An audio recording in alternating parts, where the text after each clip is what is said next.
कोशी प्रदेशका मुख्यमन्त्री उद्धव थापा पदमुक्त, हिक्मत कार्कीलाई मुख्यमन्त्री बनाउन परमादेशबाट रन्थनिएको नेकपा एमालेलाई परमादेशकै राहत।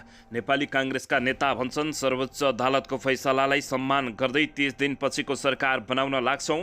गृहमन्त्री नारायण काजी श्रेष्ठको राजीनामा माग गर्दै काङ्ग्रेस निकट तनुर दलद्वारा देशभर प्रदर्शन। ओडा अध्यक्ष रिजालको निधनमा काठमाडौँ महानगरपालिकाले दियो आज शोक बिदा। स्वर्गीय रिजालको अन्त्येष्टि पार्थिव शरीरमा महानगरपालिकाको झण्डा उडाएर प्रमुख उपप्रमुखबाट गरियो अन्तिम बिदाई। नक्कली भुटानी शरणार्थी प्रकरणमा प्रतिवादीहरूको निवेदनमाथि उच्चमा सुनवाई भयो स्थगित। सन्दीप लामिछानेको मुद्दामा फेरि गौशाला 26 को जन्ममितिको कागजात मगाउन दियो अदालतले आदेश। कोशी प्रदेशमा नेकपा एमालेलाई निषेध गर्ने पहिचानवादीको धम्की। ओली, योगेश कुमार भट्टराई र क्षितिज थेवेलाई कार्यक्रममा नबोलाउन दिए चेतावनी। केपी शर्मा ओली र प्रचण्ड जोखिम लिन सक्ने नेता हुन्। नेकपा पुनः एकता हुन असम्भव नभएको वर्षमान पुनः अनन्तको भनाई। प्रधानमन्त्रीको चीन भ्रमण अघि चिनिया राजदूतमाथि प्रश्न तानिए विवादमा। प्रधानमन्त्रीको चीन भ्रमणको तयारी भइरहेको छ, अहिले एजेन्डा टुङ्गो लागि नसकेको परराष्ट्र मन्त्री एनपी साउदको भनाई। अमेरिकी सेनाको 12 सदस्यीय टोली काठमाडौँमा आखिर किन आयो त्यसबारे सम्पूर्ण जानकारी। टीआरसी बारे छलफल गर्न सर्वदलीय बैठक बोलाउने तीव्र तयारी। सुरक्षा चुनौती सम्माना गर्न अझै प्रभावकारी कदम चाल्नुपर्ने गृहमन्त्री नारायण काजी श्रेष्ठको भनाई। 18 जिल्लाका 21 जनप्रतिनिधिको पद रिक्त। आगामी वैशाखमा उपनिर्वाचनको तयारी हुँदै युवाहरूलाई देशमै राख्ने गरी राष्ट्रिय स्वतन्त्र पार्टीको उदय भएको रवि लामिछानेको टिप्पणी। नागरिकहरूलाई भयरहित बस्न सक्ने वातावरण सिर्जना गर्नु राज्यको दायित्व भएको प्रधानमन्त्री प्रचण्डको टिप्पणी। र काङ्ग्रेस सहमहामन्त्री यादवमाथि खुकुरी प्रहार गर्नेलाई 5 दिन हिरासतमा राख्न अनुमति।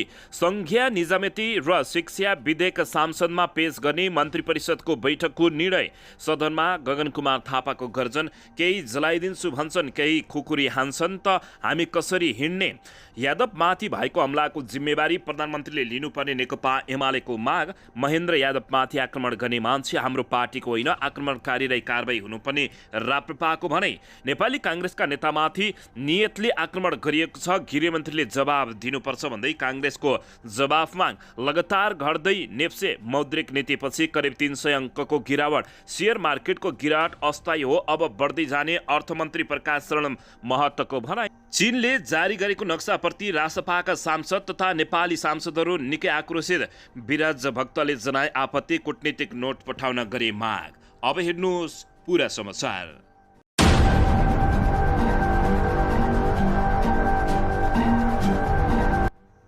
दर्शक महानुभावहरू नमस्कार। नेपाली न्युज टिभीको न्युज बुलेटिन खबरमा यहाँहरूलाई हार्दिक स्वागत छ। सदाझै आज पनि तपाईँहरूमाझ देश तथा विदेशका महत्त्वपूर्ण समाचार अपडेटका साथ उपस्थित भइसकेका छौँ। दर्शक महानुभावहरू, हामीलाई तपाईँहरूले कहाँदेखि हेर्दै हुनुहुन्छ नेपाल भए जिल्ला र ठाउँको नाम लेख्नुहोला। यदि विदेशमा हुनुहुन्छ भने आफू रहेको देशको नाम पनि लेख्न नभुल्नुहोला। र हाम्रो च्यानल नेपाली न्युज टिभीलाई अहिलेसम्म पनि सब्सक्राइब गर्नुभएको छैन भने सब्सक्राइब गर्नुहोला, साथै सँगै रहेको बेल आइकन दबाउन पनि नभुल्नुहोला। आउनुहोस् दर्शक महानुभावहरू, आजको पहिलो तथा विशेष खबरतर्फ लागौँ। दर्शकबिन सर्वोच्च अदालतले कोशी प्रदेशका मुख्यमन्त्री उद्धव थापाले पाएको विश्वासको मत बदर गर्ने फैसला सुनाएको छ। न्यायाधीशहरू सपना प्रधान मल्ल, कुमार चुडाल र नकुल सुवेदीको इजलासले यस्तो फैसला सुनाएको छ। साथै प्रदेशसभाको सबैभन्दा ठूलो दल नेकपा एमालेका संसदीय दलका नेता हिक्मत बहादुर कार्कीलाई नयाँ मुख्यमन्त्री नियुक्त गर्न सर्वोच्च अदालतले परमादेश जारी गरेको छ। संविधानको धारा 168 को उपधारा 2 अनुसार मुख्यमन्त्री उद्धव थापाले विश्वासको मत पाउन नसकेकाले उपधारा 3 अनुसार धेरै सांसद भएको दलको नेतालाई मुख्यमन्त्री नियुक्त गर्नु प्रदेश प्रमुखको नाममा आदेश जारी गरिएको छ। सर्वोच्च अदालतमा नेकपा एमालेले विश्वासको मतबदर भई उपधारा 3 अनुसार सरकार निर्माण हुनुपर्ने माग गर्दै रिट दायर गरेको थियो। कोशी प्रदेशका मुख्यमन्त्री थापाले लिएको विश्वासको मत संविधान सम्मत नभएको ठहर गरेको छ। यो सँगै मुख्यमन्त्री थापाले दोस्रो पटक मुख्यमन्त्री पद गुमाएका छन्। थापा 21 असारमा संविधानको धारा 168(2) अनुसार मुख्यमन्त्री नियुक्त भएका थिए। सभामुखको समेत हस्ताक्षर गरेर मुख्यमन्त्री नियुक्त गरिएको पाइएपछि सर्वोच्च अदालतले 11 साउनमा उनको नियुक्ति नै बदर गरेको थियो र पुनः नयाँ सरकार गठनको प्रक्रिया सुरु गर्न भनेको थियो। सत्तारूढ दल गठबन्धनले सभामुख बाबुराम गौतमलाई राजीनामा दिन लगाएर 47 जनाको हस्ताक्षर जुटाएको थियो र 16 साउनमा थापा फेरि मुख्यमन्त्री नियुक्त भएका थिए। तर विश्वासको मत दिने क्रममा उपसभामुख सिर्जना दनुवारले सहयोग गरिनन्। उनी प्रदेशसभा बैठकको अध्यक्षता छल्न उपचारका लागि भन्दै काठमाडौँ हिँडिन् भने नेकपा एमाले र राप्रपाका ज्येष्ठ प्रदेशसभा सांसद पनि अनुपस्थित भएका थिए। काङ्ग्रेसका अन्सरीलाई बैठकले अध्यक्षता गरेका थिए। परमादेशबाट केन्द्रमा रन्थनीको नेकपा एमालेलाई परमादेशकै राहत मिलेको छ भने यता भने नेपाली काङ्ग्रेसका नेताले सर्वोच्च अदालतको फैसलालाई सम्मान गर्दै 30 दिनपछिको सरकार बनाउन लाग्ने बताएका छन्। कोशी प्रदेशका मुख्यमन्त्री उद्धव थापालाई पदमुक्त गर्ने सर्वोच्च अदालतको फैसलालाई सम्मान गर्ने नेपाली काङ्ग्रेस प्रदेश संसदीय दलका प्रमुख सचेतक भूपेन्द्र राईले बताएका हुन्। सर्वोच्च अदालतले अल्पमतले बहुमतलाई शासन गर्ने गरी फैसला दिए पनि सम्मान गर्ने राईले बताएका छन्। अल्पमतले बहुमतलाई शासन गर भन्ने खालको सर्वोच्च अदालतको फैसला आयो, तर हामी सम्मान गर्दछौँ राईले भने। कानुनी शासन पालना गर्ने पार्टी भएकाले यसलाई स्वीकार गर्दछौँ। सर्वोच्च अदालतले मुख्यमन्त्री थापालाई पदमुक्त गर्दै संविधानको धारा 168 को 3 बमोजिम ठुलो दलको नेता हिक्मत बहादुर कार्कीलाई मुख्यमन्त्री नियुक्त गर्न परमादेश दिएको छ। तर यो सरकारको आयु पनि 30 दिन मात्रै रहेकाले अर्को सरकार बनाउन लागि पर्ने नेपाली काङ्ग्रेसका नेताहरूले बताएका छन्। यो सरकार जम्मा 30 दिनको लागि हो। उनले भने हामी 30 दिनपछिको एक्सर्साइजको तयारीमा लाग्ने नेपाली काङ्ग्रेसले तीव्र तयारी गरेको जानकारी प्राप्त भएको छ।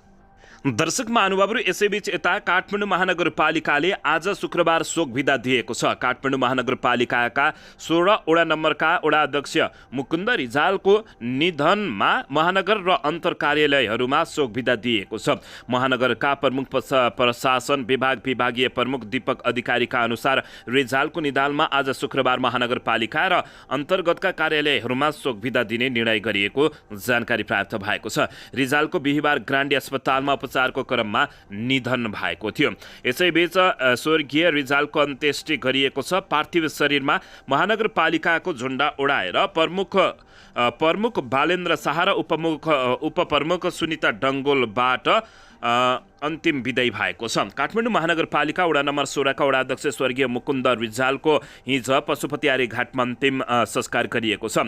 आर्यघाट लैजानु अघि महानगरपालिकाले उनको अन्तिम श्रद्धाञ्जलीका लागि पार्थिव शरीरलाई राष्ट्रिय सभा गृहमा राखेको थियो। त्यहाँ महानगरपालिकाका प्रमुख मेयर बालेन्द्र शाह, बालेन्द्र उपप्रमुख सुनिता डङ्गोलले स्वर्गीय रिजालको पार्थिव शरीरमा महानगरपालिकाको झण्डा उडाएका थिए। यसैगरी प्रमुख प्रशासकीय अधिकृत प्रशान्त अधिकारी, कार्यपालिका सदस्यहरू र शीर्ष नेताहरू समेत आएका थिए।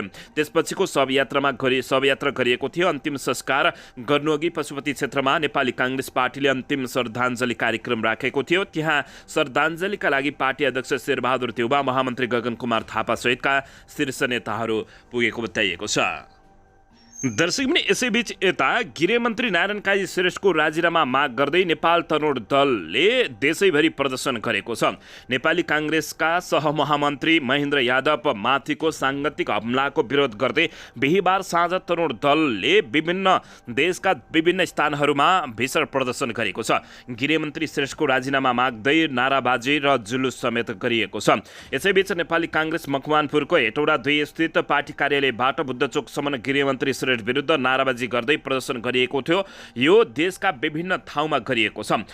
तरुण दलका युवाहरूले गृहमन्त्री श्रेष्ठले राजीनामा दिनुपर्ने र सहमहामन्त्री तथा नेपाल तरुण दलका पूर्व अध्यक्ष यादवमाथि भएको साङ्गतिक हमलाको निष्पक्ष छानबिन गरी दोषीलाई हदैसम्मको कारबाही गर्न माग गरिएको छ। तरुण दलका केन्द्रीय सदस्य राजेश भेटवालले यादवमाथि आक्रमण गर्ने र गराउन उक्साउने, पर्दा पछाडि बसेर निर्देशन दिने जो कोही व्यक्ति वा समूह उप गहिरो अनुसन्धान गरी दोषी उप कडाभन्दा कडा कारबाही हुनुपर्ने बताएका छन्।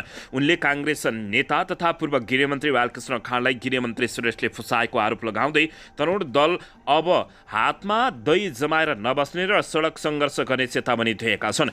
काङ्ग्रेस मकवानपुरका युवा नेता विवेक लाल श्रेष्ठ पछिल्लो समय काङ्ग्रेसमाथि लगातार प्रहार भइरहेको भन्दै तरुण दल विद्यार्थी अब मौन नबस्ने र गृहमन्त्रीको राजीनामा मागी छोड्ने चेतावनी दिएका छन्। यसैबीच काङ्ग्रेस सहमहामन्त्री यादवमाथि खुकुरी प्रहार गर्नेलाई 5 दिन हिरासतमा राख्न अनुमति दिएको छ। नेपाली काङ्ग्रेसका सहमहामन्त्री महेन्द्र यादवमाथि खुकुरी प्रहार गरेको आरोपमा पक्राउ परेका श्यामबहादुर सापकोटालाई 5 दिन हिरासतमा राख्न प्रहरीले अनुमति पाएको छ। बिहिबार काठमाडौँ जिल्ला अदालतले नुवाकोट घर भई काठमाडौँको बालाजु बस्ने सापकोटाले 5 दिन हिरासतमा राखेर अनुसन्धान गर्न अनुमति दिएको जिल्ला प्रहरी परिसर काठमाडौँका एसपी कुमोधन ढुङ्गे जानकारी दिनुभएको छ। प्रहरीले सापकोटा विरुद्ध ज्यान मार्ने उद्योग कसुरमा अनुसन्धान अगाडि बढाएको छ। बुधबार दिउँसो काठमाडौँको भुर्किटी मण्डप स्थित रिपोर्टर्स क्लबमा कार्यक्रममा सहमहामन्त्री यादव सहभागी भएका थिए। त्यही कार्यक्रममा सापकोटा पनि सहभागी भएका थिए। कार्यक्रम सकेर फर्किँदा यादवलाई पछ्याएर सापकोटाले पछाडिबाट खुकुरीले च्वाप्पै हानेका थिए। खुकुरी प्रहारबाट यादवको टाउको र गर्दनमा गम्भीर चोट लागेको हो। उनको यति बेला ट्रामा सेन्टरमा उपचार भएपछि वीर अस्पतालको भिआइपी बेडमा सारिएको जानकारी प्राप्त भएको छ। यसैबीच यता राष्ट्रिय स्वतन्त्र पार्टीका सभापति रवि लामिछानेले युवाहरूलाई देशमै राख्ने गरी आफ्नो पार्टीको उदय भएको दावी गरेका छन्। पहिलो पटक ताप्लेजुङ आइपुगेका रासपाका सभापति रवि लामिछानेले ताप्लेजुङ सदरमुकाम फुङलिङको तोगोमेडा डाँडामा आयोजित सभालाई हिजो बिहिबार सम्बोधन गर्दै यस्तो बताएका हुन्। उनले 30 वर्षदेखि नागरिकलाई झुक्क्याएर मनी र मसलको सहारामा चुनाव जित्ने अनि जिल्लाबाट हराउने प्रणालीको अन्त्यका लागि पनि यो पार्टीको उदय भएको जिकिर गरेका छन्। पार्टीमा रहेका कुनै पनि सदस्य वा कार्यकर्ताले आफन्तका लागि नभएर देशको हित र समृद्धका लागि परिरहेको सभापति रवि लामिछानेको भनाइरहेको छ।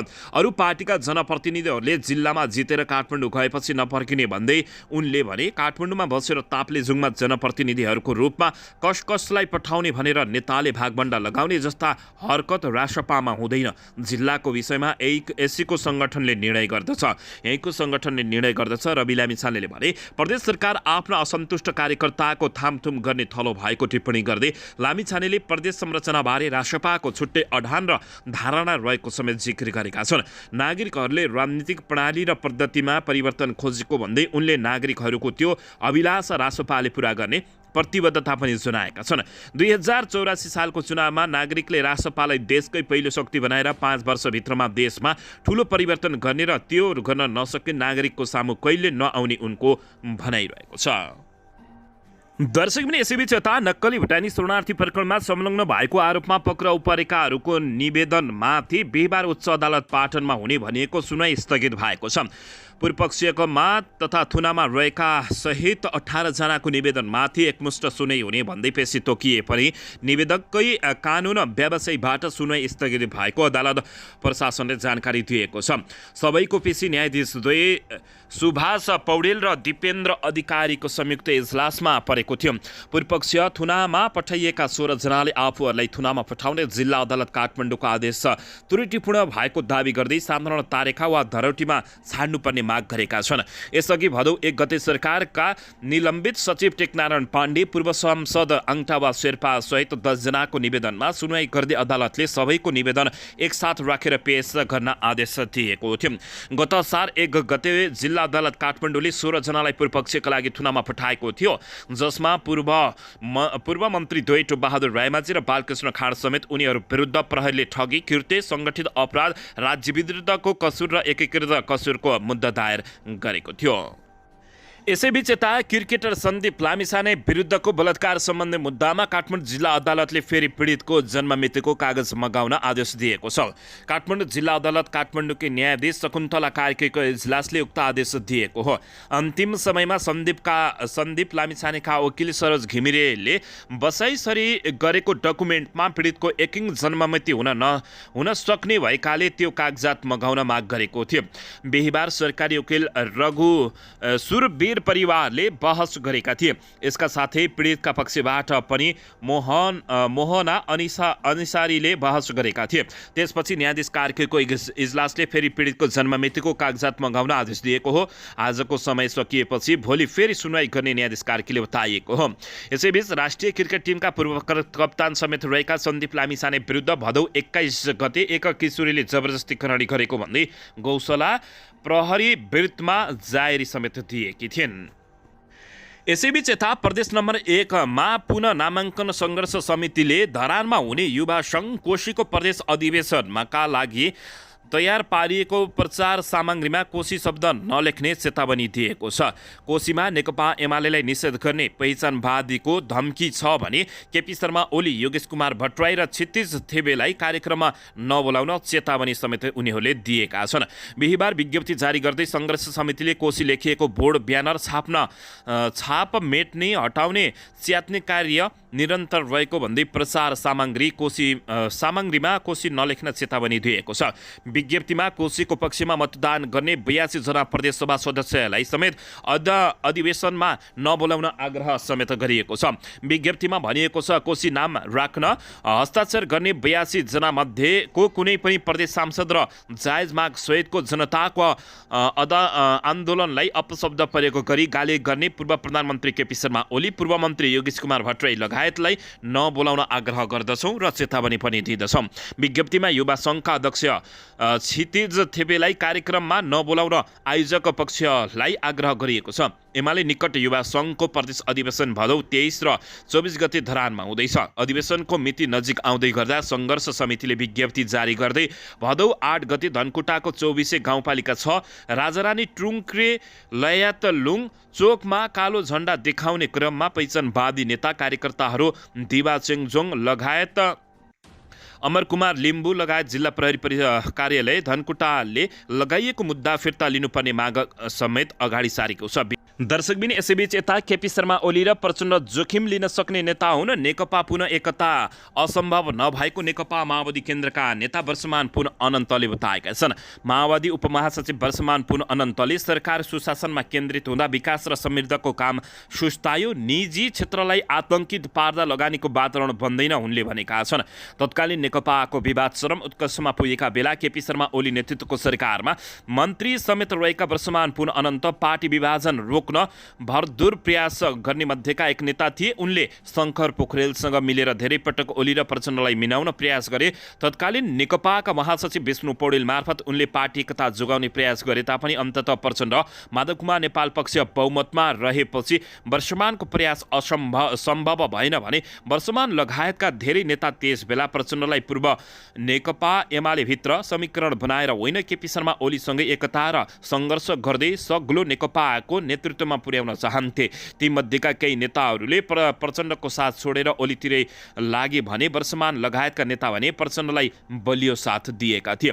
पछिल्लो पटक प्रचण्ड नेकपा एमालेको समर्थनमा प्रधानमन्त्री बन्ने बेला पनि वर्षमान चीनबाट फर्किएर सक्रियता भएका थिए। तर 1 महिना नपुगिँदै प्रचण्ड भूराजनीतिक दबाव थेक्न नसकेर काङ्ग्रेसतिरै फर्किएका थिए।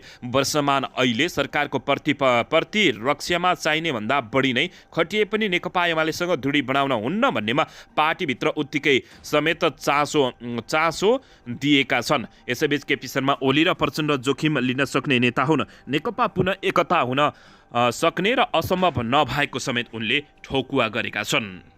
दर्शक महानुभावहरू यसैबीच यता प्रधानमन्त्री पुष्पकमल दाहाल प्रचण्डको आसन्न चीन भ्रमणको पूर्व सन्ध्यामा नेपालका लागि चिनिया राजदूतका पछिल्ला गतिविधिमाथि व्यापक प्रश्न उठेका छन्। संयुक्त राष्ट्रसङ्घको महासभामा सहभागी हुन 30 भदौमा न्युयोर्क जाने प्रधानमन्त्री प्रचण्ड त्यतैबाट 5 असोजमा बेजिङ जानेछन्। यद्यपि चीन भ्रमण मन्त्री परिषदले अनुमोदन गर्न भने बाँकी छ। प्रधानमन्त्री प्रचण्ड बेजिङ जानु अघि एउटा सार्वजनिक कार्यक्रममा दिएको अभिव्यक्तिका कारण चिनिया राजदूत छोनसङ विवादमा परेका छन्। Foundation of trans Himalayan research and स्टडिजले शनिबार काठमाडौँमा आयोजना गरेको विश्व अर्थतन्त्रमा चीन र नेपालमा यसको प्रभाव शीर्षकमा आयोजना गरेको कार्यक्रममा मन्तव्य राख्ने क्रममा चिनिया राजदूत छोङले भारत र नेपालको व्यापार सम्बन्धी नकारात्मक टिप्पणी गरेका थिए। यो अभिव्यक्ति कूटनीतिक मर्यादा विपरीत भएको भन्दै चिनिया राजदूत छोङसँगको आलोचना भइरहेको छ।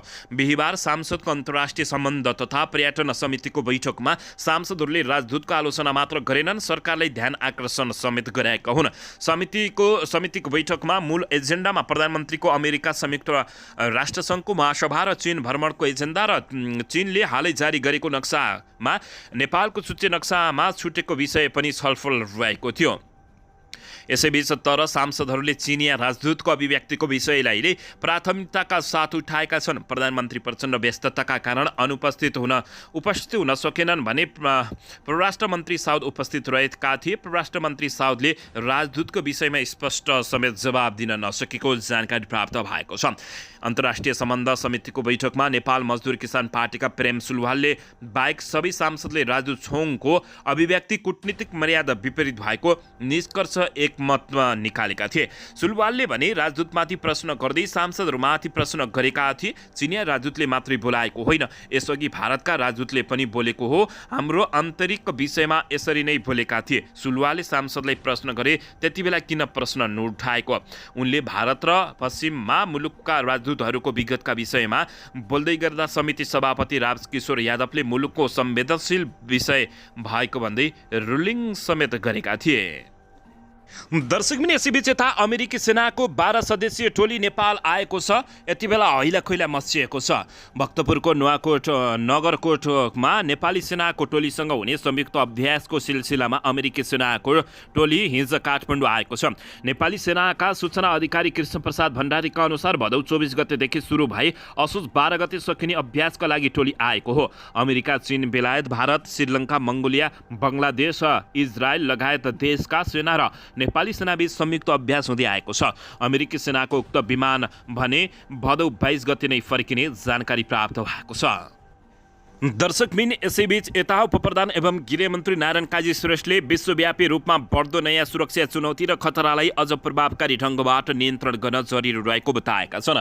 इन्टरपोल स्थापनाको 1 शताब्दी पुगेको अवसरमा हिजो काठमाडौँमा नेपाल प्रहरीले आयोजना गरेको कार्यक्रममा गृहमन्त्री श्रेष्ठले साइबर अपराध, आतंकवाद र अन्तर्राष्ट्रिय सङ्गठित अपराध जस्ता विश्वव्यापी नयाँ सुरक्षा चुनौती र खतरालाई अझ प्रभावकारी रूपमा नियन्त्रण गर्न जरुरी रहेको बताएका छन्। उनले अपराध नियन्त्रणमा देशहरूबीच आपसी सामान्य जरुरी रहेको बताउँदै यस कार्यमा नेपाल प्रहरीले गरेको प्रयासको सराहना व्यक्त गरेका हुन्। यस 1 शताब्दीदेखि इन्टरपोल अन्तर्राष्ट्रिय अपराध र आतंकवाद विरुद्धको विश्वव्यापी लडाईँमा अमूल्य समय साझेदार गरेको जनाउँदै गृहमन्त्री श्रेष्ठले यसले अन्तर्राष्ट्रिय प्रहरीबीच सहयोग अभिवृद्धि गर्नुका साथै सूचनाको आदान प्रदानमा महत्त्वपूर्ण भूमिका खेल्दै आएको भन्दै प्रशंसा समेत उनले गरेका छन्। उक्त कार्यक्रम मनाउँदै गर्दा नेपाल प्रहरीका पुरुषोत्तम नेपालले सगरमाथाको सफल आरोहण गर्नु महत्त्वपूर्ण उपलब्धि भएको उनले बताएका छन्। गृहमन्त्री श्रेष्ठले अन्तर्राष्ट्रिय प्रहरीको सहयोगलाई सुदृढ पार्ने नेपालको प्रतिबद्धता पुनः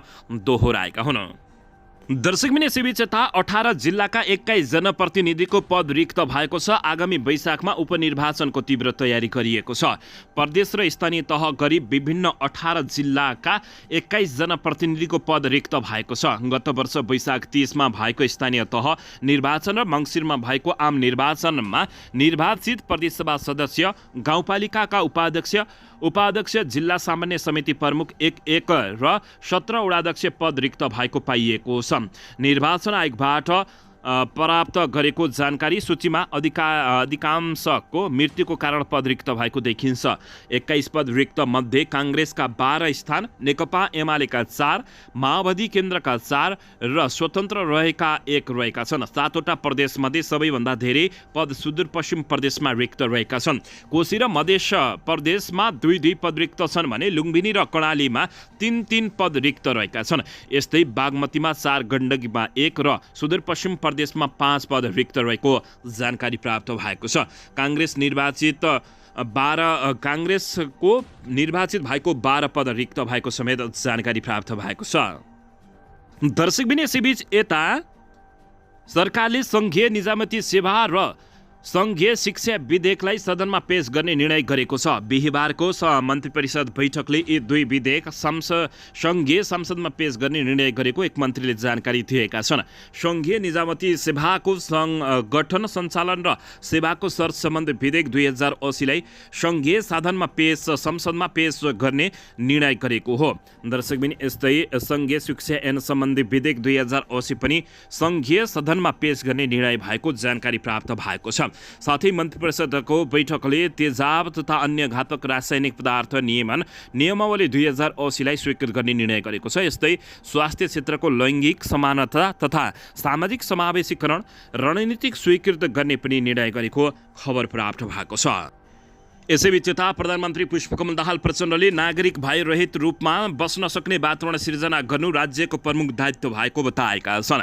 अन्तर्राष्ट्रिय प्रहरी सहकारिता दिवस र इन्टरपोलको 100औं वार्षिकोत्सवका अवसरमा हिजो आयोजित कार्यक्रमलाई सम्बोधन गर्दै उनले अन्तर्राष्ट्रिय सुरक्षाकर्मीहरूसँग सहकार्य गरेर विश्वव्यापी अपराधबाट उत्पन्न हुने बहुआयामिक चुनौतीहरू सामना गर्न सरकार सक्षम रहेको समेत उनले बताएका छन्। उनले सरकार सीमा पार सुरक्षा र सहयोग प्रवर्धनमा सक्रिय भूमिका खेल्न तयार रहेको र आवश्यक पहल गरिरहेको समेत बताएका छन्। प्रधानमन्त्री दाहालले सरकारले आवश्यक सबै उपायको अवलम्बन गरेर अपराधीहरूलाई निरुत्साहित गर्ने विश्वास समेत व्यक्त गरेका छन्। प्रधानमन्त्रीले अपराधीहरूले प्राविधिको दुरुपयोग गरी गैरकानुनी क्रियाकलाप गरिरहेको भन्दै यसमा अन्तर्राष्ट्रिय प्रहरी सहयोगको महत्त्वपूर्ण अतुलनीय भूमिका रहने समेत उनले उल्लेख गरेका छन्। यस डिजिटल युगमा जहाँ अपराधीहरूले प्राविधिकको दुरुपयोग गरी आफ्ना नराम्रा क्रियाकलाप सञ्चालन गर्छन् त्यहाँ अन्तर्राष्ट्रिय प्रहरी सहयोगको महत्त्वपूर्ण थप सबल बनाउनु पर्दछ। प्रधानमन्त्री प्रचण्डले भने विश्वव्यापी परिदृश्य र सम्बन्धित मुद्दामा चिन्तन गर्न आवश्यक रहेको उनले बताउँदै अन्तर्राष्ट्रिय सङ्गठित अपराध साइबर खतरा र आतङ्कवादको वृद्धिसँगै विश्वले अभूतपूर्ण चुनौतीको सामना गरिरहेको उनको भनाइरहेको छ। प्रधानमन्त्री दाहालले सबै राष्ट्रहरूलाई विश्वव्यापी क्षेत्रीय र उपक्षेत्रीय स्तरहरूमा अन्तर्राष्ट्रिय सहयोग सुदृढ गर्न आग्रह पनि गरेको जानकारी प्राप्त भएको छ। प्रधानमन्त्रीले उदयमान खतरालाई प्रभावकारी रूपमा लड्न हामीले सूचना आदान प्रदान खुफिया आदान प्रदान र क्षमतालाई निर्णयलाई बढाउनु पर्नेमा जोड दिएको समेत जानकारी प्राप्त भएको छ। दर्शकबिन पछिल्लो समय नेपालका नेताहरूमाथि भीषण आक्रमण हुन थालेपछि नेताहरू डरले थरथर काम्न थालेका छन्। यसैबीचमा नेपाली काङ्ग्रेसका महामन्त्री गगन कुमार थापाले पार्टीका सहमहामन्त्री महेन्द्र यादवमाथि दिनदहाडै आक्रमण भएको घटनाले प्रधानमन्त्री र गृहमन्त्रीको अक्षमता पुष्टि भएको समेत बताएका छन्। सदनमा गगन कुमार थापाले गर्जन गर्दै केही जलाइदिन्छु भन्छन्, कोही खुकुरी हान्छन्, प्रधानमन्त्री र गृहमन्त्री चाहिँ भाषणबाजीमा रमाएर हिँडेको भन्दै उनले गम्भीर आरोप लगाएका छन्। बुधबार दिउँसो सहमहामन्त्रीमाथि भएको घटनालाई नेपाली काङ्ग्रेसले गम्भीर रूपमा लिएको भन्दै गगन कुमार थापाले बिहिबार प्रतिनिधि सभाको बैठकमा सो विषय उठाएका हुन्। गृहमन्त्रीले काम गर्ने भन्दा सार्वजनिक खपतका लागि भाषणबाजीमै रमाएको उनले आरोप लगाएका छन्। उनले भने कि अब हामीले काठमाडौँमा एक्लै हिँड्न पनि नहुने हो, केही जलाइदिन्छु भन्छन्, केही खुकुरीले हान्छन्, हामी एक्लै हिँड्न नहुने हो कि के हो भनेर उनले प्रश्न गरेका छन्। यस्तै उनले प्रधानमन्त्री र गृहमन्त्रीले सार्वजनिक रूपमा गैर जिम्मेवारी रूपमा बोल्दै हिँड्ने गरेको भन्दै बोल्ने भन्दा काम गरेर देखाउन समेत सुझाव दिएका छन्। उनले भने म प्रधानमन्त्रीले गृहमन्त्रीले ठाउँ ठाउँमा बोल्दै हिँडेको सुनिरहेको छु, यसलाई छोडिने छैन, यस्तो गरिने छैन, म आग्रह गर्दछु। उनले भने धेरै बोल्ने होइन, म काम गर्ने हो। उनले भने हामी परिणाम हेर्न चाहन्छौँ। गगन कुमार थापाको चेतावनी रहेको छ।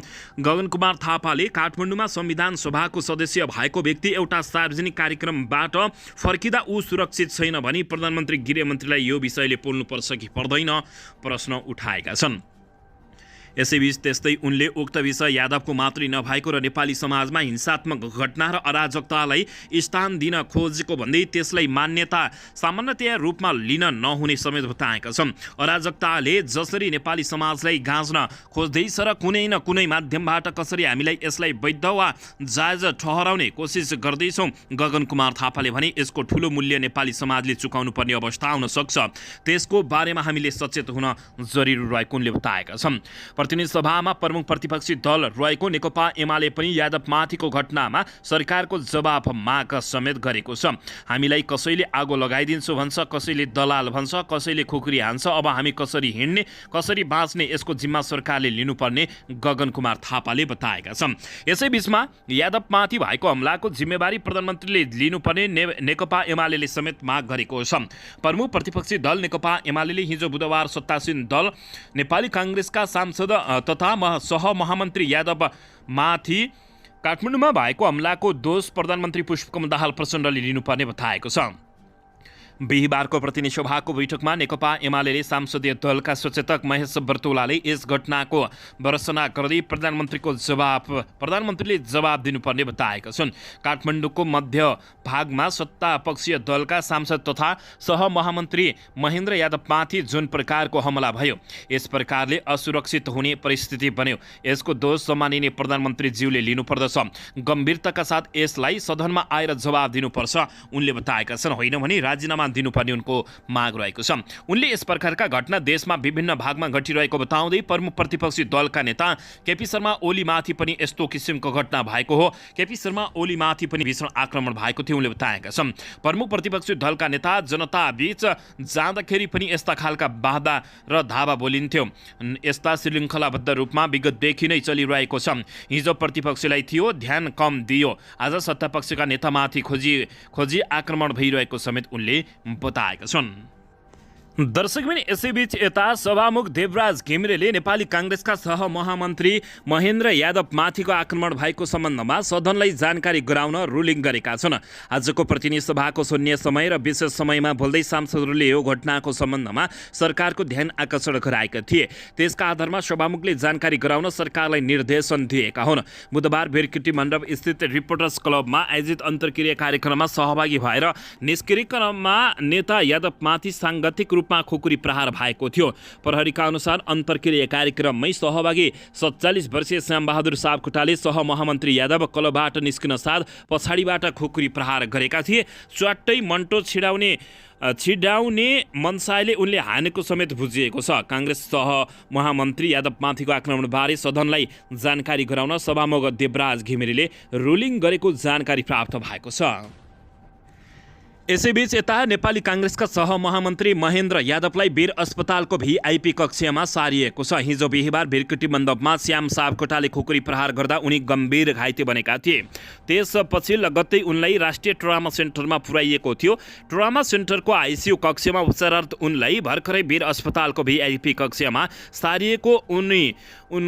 सारिएको जानकारी प्राप्त भएको छ। उनी पूर्व मन्त्री हुन्। यति बेला नेताहरू निकै त्रासमा देखिएका छन्। पछिल्लो समय नेपाल नेताहरूलाई भट्टाभट काट्ने र मार्ने खाले धम्की आउने भन्दै यति बेला नेपाली नेताहरूले समेत सभामुख समक्ष अब सरकारको जवाब समेत माग गरेका छन्। दर्शकबिन यसैबीच यता 12 सदस्यीय टोलीसहित अमेरिकी वायुसेनाको जहाज नेपाल आइपुगेको छ। भक्तपुरको नगरकोटमा नेपाली सेनाको टोलीसँग हुने संयुक्त अभ्यासको सिलसिलामा अमेरिकी सेनाको टोली आज काठमाडौँ आइपुगेको हो।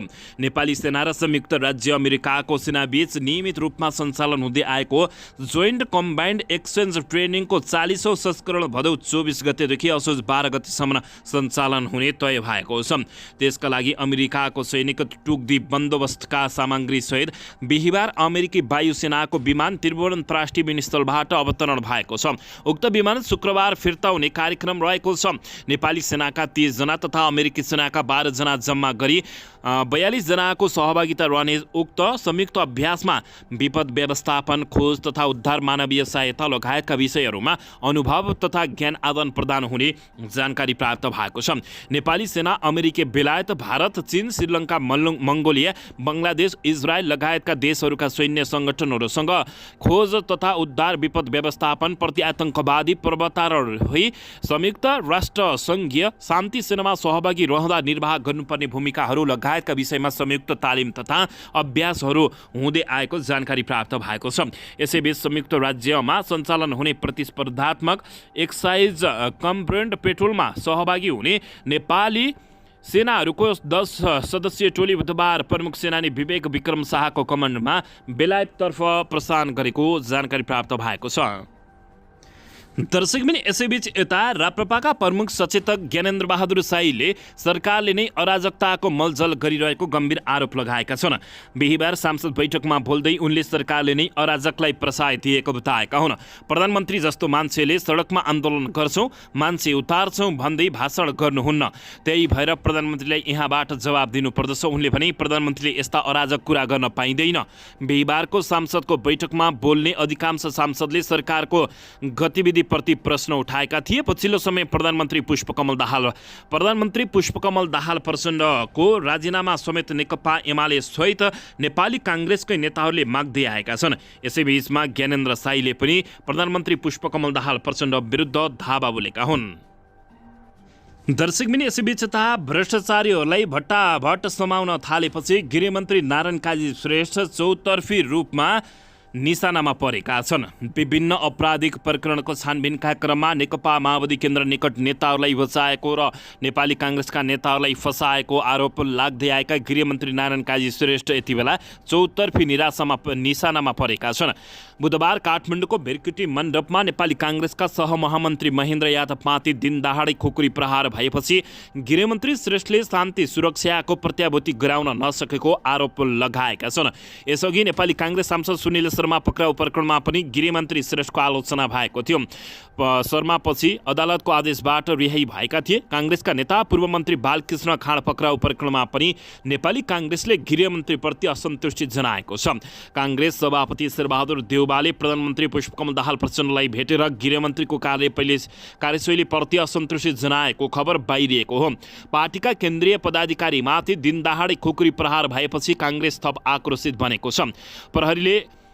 प्रहरीले खुकुरी प्रहार गर्ने नुवाकोटका श्याम सापकोटालाई तत्काल पक्राउ गरे तापनि राजधानीमै आपराधिक मानसिकता देखाएको घटनाले सबैलाई झस्काइदिएको छ। आपराधिक मनोवृत्तिलाई सरकार, प्रहरी र सुरक्षा निकायको डर नहुनु झनै खतराको अवस्था हो। बिहिबारको प्रतिनिधि सभाको बैठकमा बोल्दै नेकपा माओवादी केन्द्रका सांसद देवेन्द्र पौडेलले भने उहाँ के काममा जाँदा जीव ज्यान सुरक्षित हुने हो भन्ने भएको छ। उच्च पदस्थ राजनीतिक व्यक्तिहरूमाथि नै खुलेआम खुकुरी प्रहार हुँदा सर्वसाधारणमा त्रास फैलिएको छ। उनले भने बिहिबार प्रतिनिधि सभाको बैठकमा काङ्ग्रेसका महामन्त्री गगन कुमार थापाले पनि सार्वजनिक कार्यक्रममा सहभागी भएर फर्किने क्रममा यादव पार्टी आक्रमणले अब काठमाडौँमा एक्लै हिँड्न नपाइने अवस्था सिर्जना भएको टिप्पणी गरेका थिए। दर्शकबिन यसैबीच साङ्गतिक आक्रमण गर्ने मान्छे पक्राउ परेको छ, थामथुम पार्ने प्रयास हुँदैछ। यो विषयको गहिरो अनुसन्धान हुनुपर्दछ, राम्रोसँग अनुसन्धान होस्, गृहमन्त्रीलाई सोध्न चाहन्छु उनले बताएका थिए। यता नेकपा एमालेका सचेतक महेश बर्तौला पनि घटनाको विषयमा प्रधानमन्त्रीले सदनमा जवाब दिनुपर्ने समेत माग गरेका छन्।